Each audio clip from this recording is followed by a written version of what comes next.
ಮಂಡಿಸ್ತಾ ಇದ್ದೀನಿ. ನಾನು ಆರ್ ಅಶೋಕ್ ಅವ್ರಿಗೆ ಸಂವಿಧಾನದ ಪೀಠಿಕೆಯನ್ನು ಒಮ್ಮೆ ಓದ್ತಾ ಇದ್ದೇನೆ.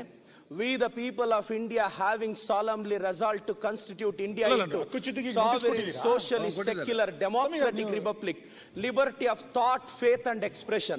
ನಮ್ಮ ಪ್ರಿಯಾಂಬಲ್ ಅಲ್ಲಿ ಫ್ರೀಡಮ್ ಆಫ್ ಸ್ಪೀಚ್ ಬಗ್ಗೆ ಬರೆದಿದ್ದಾರೆ.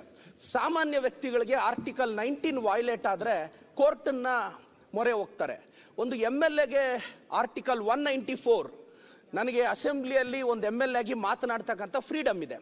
ಮೊನ್ನೆ ಚರ್ಚೆ ನಡೆಯುವಾಗ ಶಾಸಕರು ಬಹಳಷ್ಟು ಪದಗಳನ್ನ ಬಳಸಿದ್ರು, ವಿರೋಧ ಪಕ್ಷದ ನಾಯಕರು ಕೆಲವು ಪದಗಳನ್ನ ಬಳಸಿದ್ರು.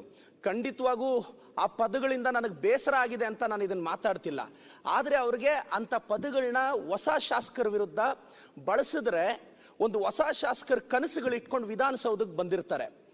ಅಂಜನಮ್ಮನವ್ರ ಮಗ ಆರ್ ಅಶೋಕ್ ಅವರು ವಿಧಾನಸಭೆಗೆ ಬಂದಾಗ ಅವ್ರ ತಾಯಿಯವ್ರು ಎಷ್ಟು ಸಂತೋಷ ಪಟ್ಟಿರ್ತಾರೋ, ಆದ್ರೆ ನಾನು ವಿಧಾನಸಭೆಗೆ ಬಂದಾಗ ಆ ಸಂತೋಷ ಪಡಕ್ ನನ್ನ ತಂದೆ ತಾಯಿ ಇರಲಿಲ್ಲ.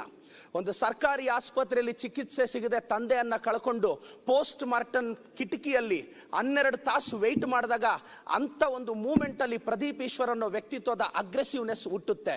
ಅದಾದ ನಂತರ ಬಡತನ ಕಣ್ಣೀರು ಸುರಿಸಿ ವಿಧಾನಸೌಧದವರೆಗೂ ಬಂದಿದ್ದೀವಿ. ನಮ್ಮ ನೋವು, ನಮ್ಮ ಬಡತನ, ನಮ್ಮ ಹಸಿವು, ನಮ್ಮ ಅಗ್ರೆಷನ್ ಅಲ್ಲಿ ಕಾಣಿಸುತ್ತೆ. ಸಭಾಧ್ಯಕ್ಷರೇ, ನಾವು ಶ್ರೀಮಂತ ಕುಟುಂಬದಿಂದ ಬಂದವರಲ್ಲ. ಪೆರೇಸಂದ್ರದ APMC ಮಾರುಕಟ್ಟೆಯಲ್ಲಿ ಮೂಟೆ ಹೊತ್ತವನು, ಟ್ರ್ಯಾಕ್ಟರ್ ಓಡಿಸಿದವನು, ತೋಟಕ್ಕೆ ನೀರು ಕಟ್ಟಿ ಬದುಕನ್ನ ಕಟ್ಕೊಂಡವನು. ಇವತ್ತು ಮೊದಲ ಬಾರಿ ವಿಧಾನಸಭೆಗೆ ನಾನು MLA ಆಯ್ಕೆಯಾಗಿ ಬಂದೆ.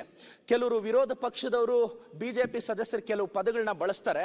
ಆ ಪದಗಳು ನಿಜವಾಗ್ಲೂ ಅವ್ರು ಬಳಸೋದಿಕ್ಕೆ ಅಷ್ಟು ಅರ್ಹತೆ ಖಂಡಿತವಾಗೂ ಕೆಲವು ಪದಗಳನ್ನ ಅವ್ರು ಬಳಸ್ತಿದ್ದಾರೆ.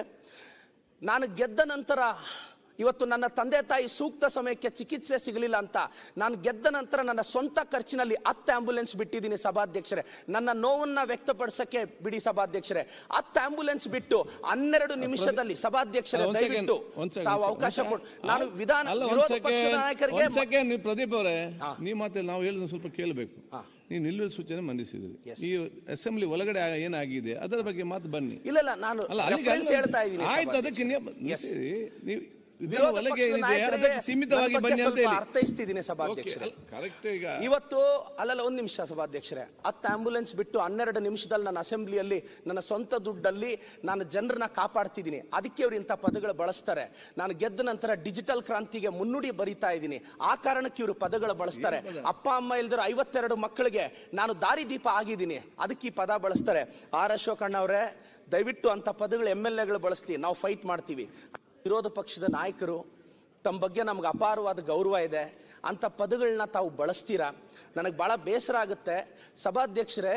ಈಗ ಇದಕ್ಕೆ ನಾನು ಆರ್ ಅಶೋಕ್ ಅವರ ಉತ್ತರವನ್ನ ಬಯಸ್ತೇನೆ ಸಭಾಧ್ಯಕ್ಷರೇ. ಸನ್ಮಾನ್ಯ ಅಧ್ಯಕ್ಷರೇ, ಸನ್ಮಾನ್ಯ ಗೌರವಾನ್ವಿತ ಪ್ರದೀಪ್ ಈಶ್ವರ್ ಅವರು ಮೊನ್ನೆ ಗಲಾಟೆ ನಡೆಯುವಂತಹ ಸಂದರ್ಭದಲ್ಲಿ ಎಲ್ಲರೂ ವೆಲ್ಲಲ್ಲಿದ್ದರು, ನಾನು ಇಲ್ಲಿದ್ದೆ. ಆ ಸಂದರ್ಭದಲ್ಲಿ ನಾನು ಕೆಟ್ಟ ಪದ ಉಪಯೋಗ ಮಾಡಿದ್ದೀನಿ ಅಂತ ಅವರು ನನ್ನ ಬಗ್ಗೆ ನಿಮಗೆ ಅವಾಚ್ಯ ಶಬ್ದಗಳು, ಕೆಟ್ಟ ಅಂದ್ರೆ ಅದನ್ನೇ ಅವಾಚ್ಯನೇ ನಿಮ್ಮ ಲೆಕ್ಕದ ಅಂತ ಹೇಳಿದ್ದಾರೆ. ನಾನು ಇಲ್ಲಿ ದಾಖಲೆಗಳನ್ನೆಲ್ಲ ಕೇಳಿದೆ. ನಾನು ದಾಖಲೆಗಳಲ್ಲಿ ನಾನೇ ಇಲ್ಲ, ಇಲ್ಲಿ ಯಾವುದೂ ಇಲ್ಲ. ದಾಖಲೆಗಳಲ್ಲಿ ಯಾವುದು ಕೂಡ ನಾನು ಆ ಥರ ಪದ ಬಳಸಿರೋದು ಇಲ್ಲ. ಬೇಡ ಯಾಕೆ ಪಾಪ, ಅವರು ನಮ್ಮ ಹುಡುಗನೇ, ಅವನು ಆ ಥರದ್ದು ಯಾವುದೂ ಇಲ್ಲಿ ಇಲ್ಲ. ನಾನು ಅದನ್ನು ದಾಖಲೆ ಏನು ಇಲ್ಲ ಅಂತ ಹೇಳಿದ್ದಾರೆ. ಅದರಿಂದ ಈಗ ಪ್ರದೀಪ್ ಈಶ್ವರ್ ಅವರು ರೋಷ ವೇಷದಲ್ಲಿ ಭಾಷಣ ಮಾಡೋ ಬಹಳಷ್ಟು ಪದಗಳು ಅವರು ಉಪಯೋಗ ಮಾಡಿದ್ದಾರೆ. ಅವರು ಬಹಳ ದೊಡ್ಡ ಪದಗಳನ್ನೇ ಉಪಯೋಗ ಮಾಡಿದ್ದಾರೆ. ನಾವೇನು ಅದನ್ನು ಪ್ರಶ್ನೆ ಮಾಡಿಲ್ಲ. ಆದರೆ ನಾನು ಹೇಳಿರೋದು ಯಾವುದು ರೆಕಾರ್ಡಲ್ಲಿ ಹೋಗಿಲ್ಲ, ಯಾವುದು ರೆಕಾರ್ಡಲ್ಲಿ ಇಲ್ಲ. ಅಕಸ್ಮಾತ್ ಇದ್ದರೆ ನಾವು ಹೇಳ್ದಂಗೆ ಅದನ್ನು ದಯವಿಟ್ಟು ತೆಗೆಸಿ, ತಪ್ಪಾಗಿದ್ರೆ ತಪ್ಪೇ, ಪ್ರಶ್ನೆನೇ ಇಲ್ಲ.